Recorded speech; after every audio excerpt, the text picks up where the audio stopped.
irmãos. Hoje também eu gostava de compartilhar convosco alguma coisa sobre e dar-vos, neste caso, alguns conselhos sobre peregrinos. É verdade, hoje o tema é conselhos para peregrinos. E a primeira pergunta que pode surgir nas vossas mentes é: peregrinos? Deves estar enganado, mas nós não somos peregrinos. A questão é: nós somos peregrinos e somos mais daquilo que nós julgamos. Vamos ver isso. Eu gostava que abrissem as vossas Bíblias no Salmo 84. E a passagem base desta manhã vai estar neste mesmo sítio, Salmo 84. E vamos ler este capítulo, que é um capítulo pequeno. Muito embora os versículos que têm a ver com o tema não serão o capítulo todo, serão 3, 4 versículos, mas para percebermos o contexto, vamos ler o capítulo todo, que são 12 versículos. Salmo 84. Quão amáveis são os teus tabernáculos, Senhor dos exércitos! A minha alma está anelante e desfalece pelos atos do Senhor. O meu coração e a minha carne clamam pelo Deus vivo. Até o pardal encontrou casa e a andorinha ninho para si e para a sua prole, junto dos teus altares. Senhor dos exércitos, Rei meu e Deus meu. Bem-aventurados os que habitam em tua casa, louvar-te-ão continuamente. Bem-aventurado o homem cuja força está em ti, em cujo coração estão os caminhos aplanados, o qual, passando pelo vale de Baca, faz dele uma fonte, a chuva também enche os tanques. Vão indo de força em força, cada um deles em Sião aparece perante Deus. Senhor, Deus dos exércitos, escuta a minha oração, inclina os ouvidos, ó Deus de Jacó. Olha, ó Deus, escudo nosso, e contempla o rosto do teu ungido, porque vale mais um dia nos teus atos do que em outra parte 1000. Preferiria estar à porta da casa do meu Deus a habitar nas tendas da impiedade. Porque o Senhor Deus é um sol e escudo, o Senhor dará graça e glória, não negará bem algum aos que andam na retidão. Senhor dos exércitos, bem-aventurado o homem que em ti põe a sua confiança. Isto é um capítulo bastante conhecido, lido tantas e tantas vezes, até muitas vezes aqui de manhã, no culto de manhã. Portanto, é um capítulo que é bastante conhecido. Eu gostava de aplicá-lo e interpretá-lo na perspectiva de um peregrino, porque este é considerado por muitos um capítulo dedicado aos peregrinos. E vamos ver como. Este salmo retrata um período glorioso de Israel, em que, quando Israel ainda estava unido, em que provavelmente o rei seria David, em que todos os anos, todo Israel se deslocava a Jerusalém, de todas as partes, para a festa dos tabernáculos. E, portanto, era uma festa anual em que todo o povo de Israel era chamado a ser peregrino, em que tinha de se deslocar e todo ele ir até Jerusalém.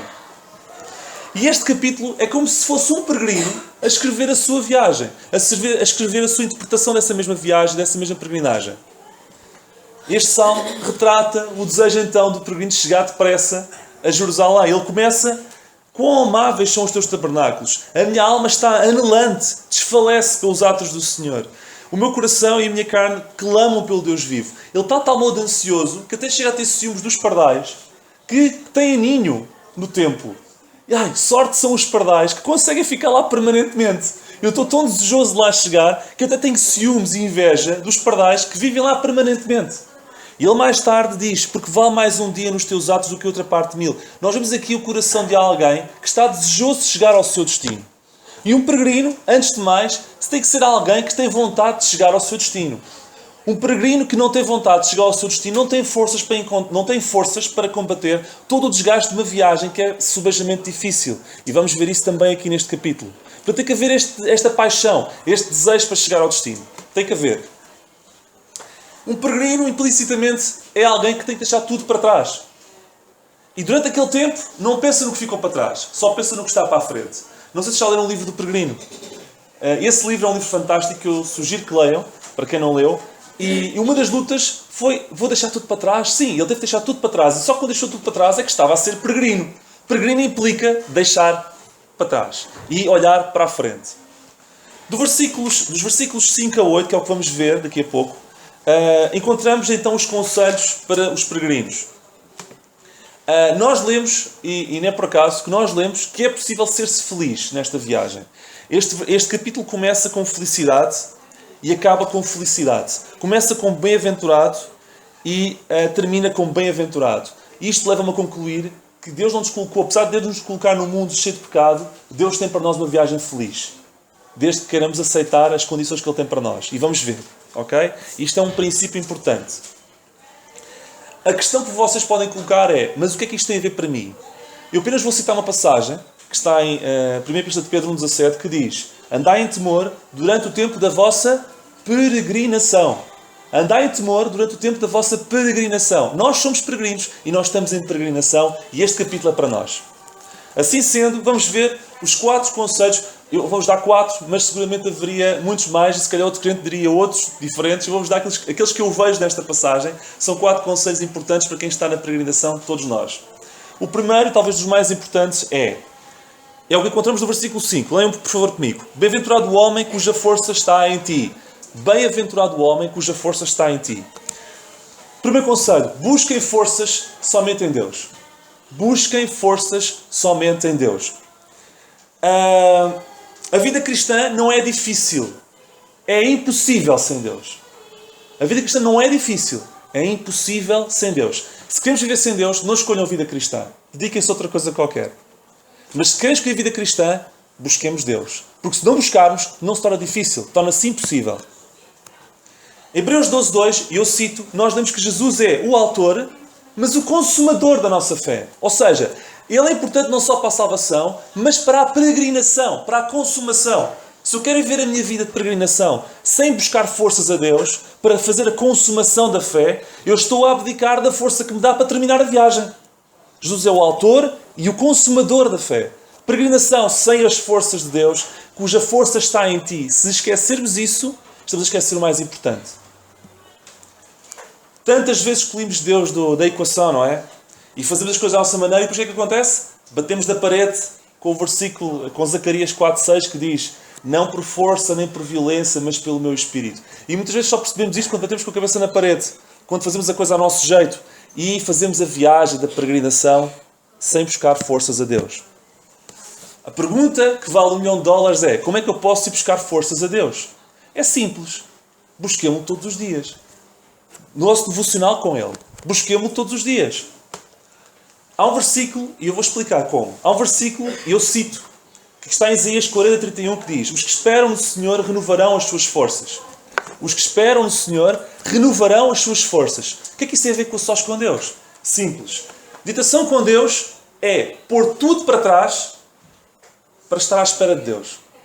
É ou não é? Eu quando estou no sós com Deus não abdico de tudo para estar lá só com Deus. Meditação com Deus é pôr tudo para trás para estar à espera de Deus.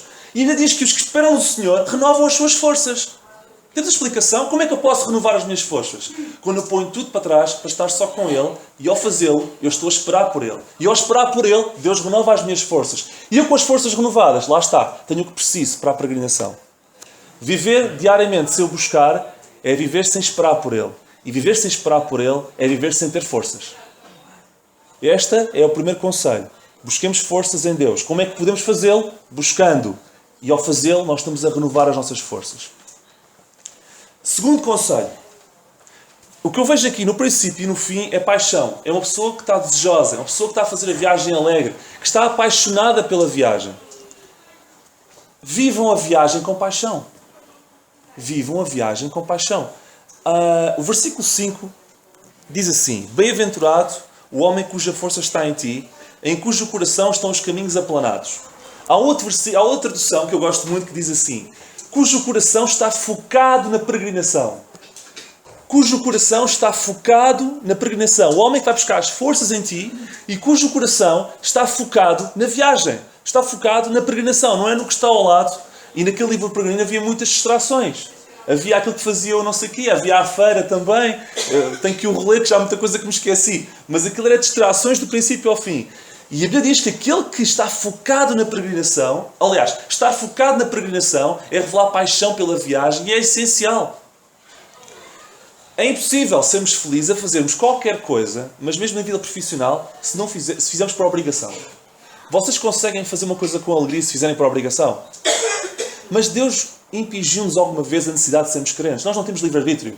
Nós não escolhemos ser crentes. Então, já que escolhemos ser crentes, vamos fazê-lo com alegria. Porque se não fazemos com alegria, não vale a pena ser crentes.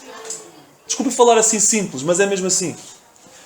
Se estamos a fazer contrariados, estamos aqui contrariados, mais vale não virmos. Se estamos na vida cristã contrariados, mais vale mudarmos de vida. Agora, se estamos na vida cristã, façamos-lo com paixão. Focado na peregrinação. Lembrem-se do povo de Israel quando estava a fazer a viagem pelo deserto. Povo resmungão, não é? Murmurador. Somos nós. Aquela é a nossa cara. Não os critiquem porque nós somos iguais. Resmungão, sempre a resmungar, sempre a murmurar, sempre a queixar-se. Deus dava tudo. E, no entanto, falta-me isto. Eu quero mais isto. Não via para aquilo que tinha, só procurava aquilo que não tinha, não é? Nós somos assim. É um povo que estava sempre a resmungar. Qual foi o fim deles? Ficaram todos em terra. Só Josué e Caleb é que entrou na terra prometida. E sabem porque é que Josué e Caleb entraram na terra prometida? Números 32:11 dá uma resposta muito boa. Diz assim: aqueles que não entraram, que foram quase todos, da primeira geração, não entraram porque não perseveraram em seguir ao Senhor. E há outra tradução que diz assim, sobre isto: porque não viajaram de todo o seu coração. Impressionante, hein? Deduzo, por analogia, que os que entraram são aqueles que viajaram de todo o coração. São os que fizeram viagem por paixão. Só assim explica que perante gigantes eles diziam: não. Gigantes, venham eles. Eu quero chegar lá. Como o salmista, eu quero chegar lá. Eu vou chegar lá. Eu não tenho medo porque eu tenho paixão pela viagem. Irmãos, forças em Deus. Paixão pela viagem. Não viajaram de todo o seu coração. E por isso é que não entraram na terra prometida. Paixão. Paixão em fazer bem feito. Paixão em agradar a Deus. Paixão em deixar bom testemunho. Paixão para atingir terra prometida. C.K. Chesterton, que foi um literário importante do século XIX, princípio do século XX, disse um dia isto. Um verdadeiro soldado não luta fomentado pelo ódio pelo inimigo, que está à frente, mas alimentado pelo amor dos que ficaram para trás. É ou não é verdade? Por isso é que eles nos filmes voltam e meia sacam a fotografia da amada. Pronto, agora vou ter forças para lutar. Eles estão fomentados com a força de quem ficou para trás. Não é pelo ódio pelo inimigo. Mas o peregrino não é assim. Um peregrino não viaja fomentado pelo amor dos que ficaram para trás, mas pelo amor do que está reservado para a frente. Isto é paixão.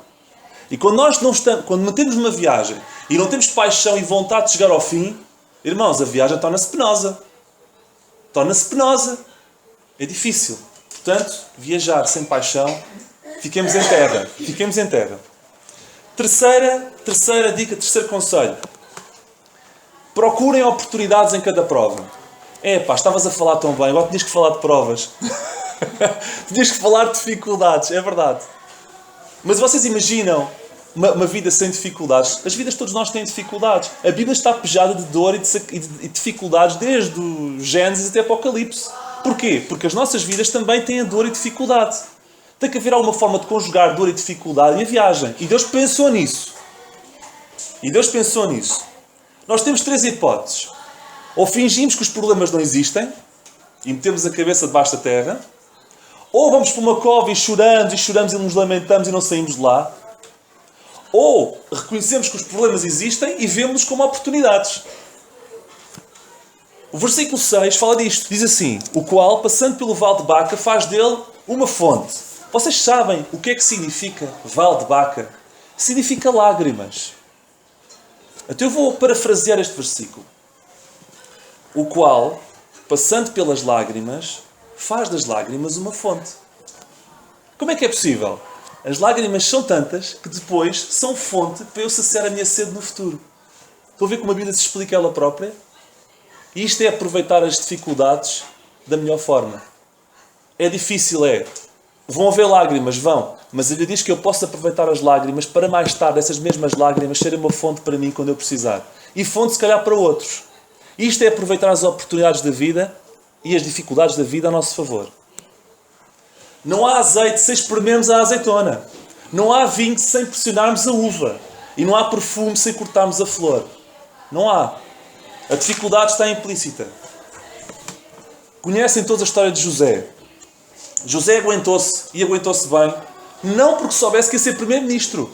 Não lemos lá que ele aguentou-se sabendo que ia ser primeiro-ministro. E porque sabia e passou por tudo. Não, ele não sabia de nada. Ele só via problemas à frente dele e em catadupa, tipo efeito dominó. Ele não sabia disso. Ele sabia apenas isto.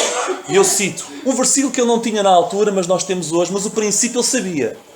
Todas as coisas contribuem para o bem daqueles que amam a Deus. Romanos 8, 28 e 29.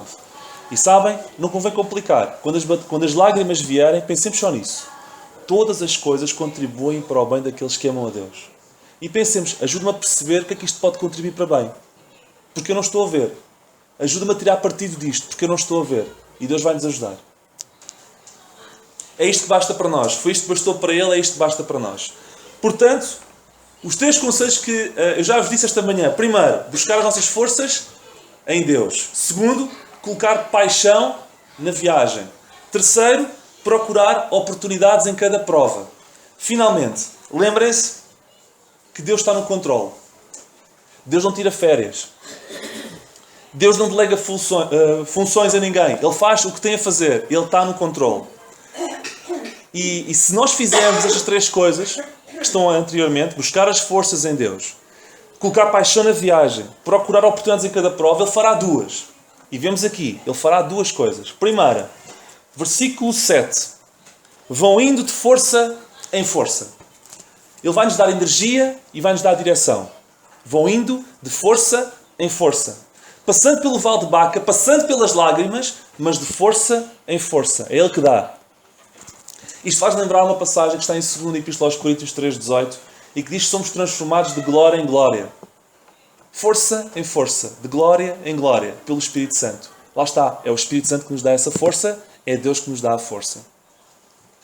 E a segunda coisa que Ele nos diz no versículo 7 é: cada um deles em Sião aparece. Ou seja, vai levar-nos ao nosso destino. Mas o que eu acho interessante é não vai levar alguns, é cada um.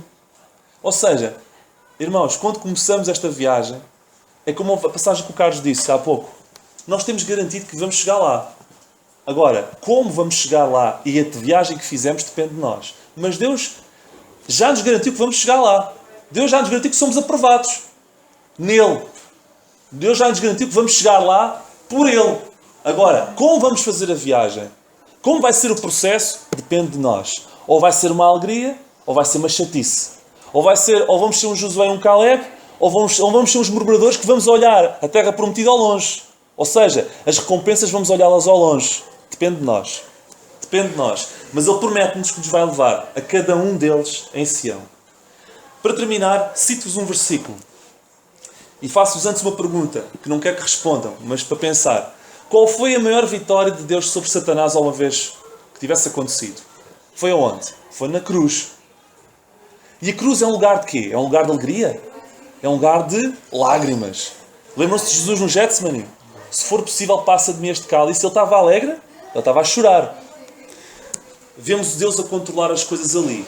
Como? Atos 2:23, eu cito. Diz que Jesus vos foi entregue de acordo com o determinado conselho e pré-consciência, ou a presciência de Deus. Eu vou traduzir isto de outra forma mais simples. Jesus foi entregue para ser morto, aquela desgraça que foi inicialmente só se via uma tempestade, ok? De acordo com os planos de Deus. E com o seu pré-conhecimento. Pré-conhecimento. Os planos de Deus. É certo, nós muitas vezes pensamos, Deus está no controle quando faltam-me 5.000 e de repente chega em casa um cheque de 5.000. Deus está no controle. Mas Deus também está no controle quando acontecem as coisas más na vida. Porque se calhar, por causa delas, vão-nos acontecer coisas fantásticas a seguir. E Deus estava no controle quando entregou Jesus. Eu não queria terminar dizendo a coisa boa. Eu queria terminar dizendo as coisas realistas. Eu podia terminar a dizer assim, citava-vos uma ilustração muito gira em que, esta fizemos 10.000 e de repente aparece um cheio em casa com 10.000. Não, eu quero dizer que Deus está no controle também quando acontece isto. Quando somos entregues quase a sofrimentos horríveis, com o seu conhecimento, com a sua presciência, com os seus planos, e quando formos a ver, depois das lágrimas, vemos coisas fantásticas acontecerem. Aí também Deus prova que está no controle. Aí também Deus prova que está no controle. Eu ontem soube de um roubado o carro ao Nando. Wanda, Deus está no controle. Não sei como, mas Deus está no controle. As coisas más provam que Deus está no controle. Nunca nos esqueçamos disso. E termino apenas repetindo, que é para nós não nos esquecermos. Sei que vocês vão se esquecer de quase tudo. É normal, eu também me esqueço. Nunca se esqueçam. Busquemos as forças em Deus. Sempre. Somos peregrinos, atenção. Mas se não quiserem ser, podem sair da viagem. Olha, há sempre tempo para desistir, mas espero que não o façam. Somos peregrinos. E já que o somos, busquemos forças em Deus. Viagem com paixão. Aproveitemos as dificuldades como uma oportunidade e nunca se esqueçam que Deus está no controle, mesmo quando as coisas parecem feias. Que Deus nos abençoe.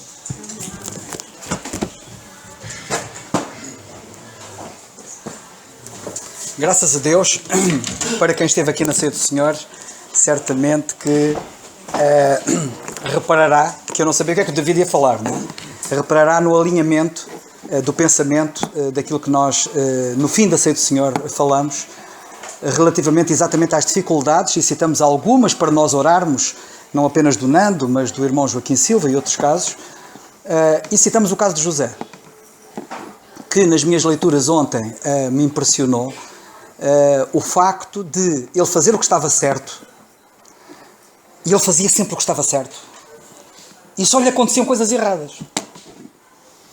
E lemos 3 vezes naquele capítulo: o Senhor era com José.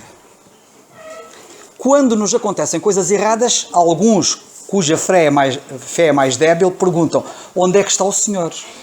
Onde é que está o Senhor? Eu que sou dedicado, eu que sou fiel, onde é que está o Senhor? O Senhor está com José quando ele é levado escravo. O Senhor é com José quando ele é levado para a prisão. E quando nós vemos os tais planos que o David acabou de apresentar, nós percebemos claramente onde é que o Senhor estava a levar José, através daquela via. Estava a levá-lo para o trono do Egito. O Senhor está connosco, irmãos, independentemente das circunstâncias. Que o Senhor nos ajude. Vou pedir ao nosso irmão Miguel aqui do AIAM para orar. É bom estar aqui contigo também. É bom estar aqui convosco. É muito bom. E estarmos com o Senhor, então nem se fala. É muito. De maneira que vamos terminar com a oração. Senhor, não podemos deixar de nos sentir gratos por este dia que colocaste à nossa frente, por todas as bênçãos que já vimos, Senhor, e por aquelas que ainda iremos ter ao longo deste dia.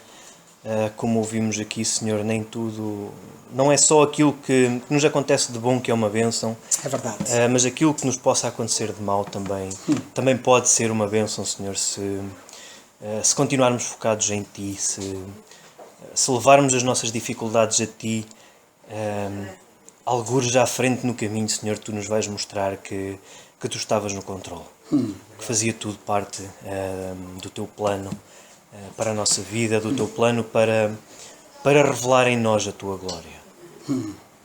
Queremos, então, Senhor, agradecer-te por teres colocado no coração de cada pessoa aqui presente o desejo de aqui estar, e também a capacidade, a possibilidade de estar aqui, não nos esquecendo daqueles que não estão aqui, Senhor, onde quer que estejam, que Tu possas estar também com eles e que possam, como a Tua palavra diz, ser astros a brilhar neste mundo tão escuro.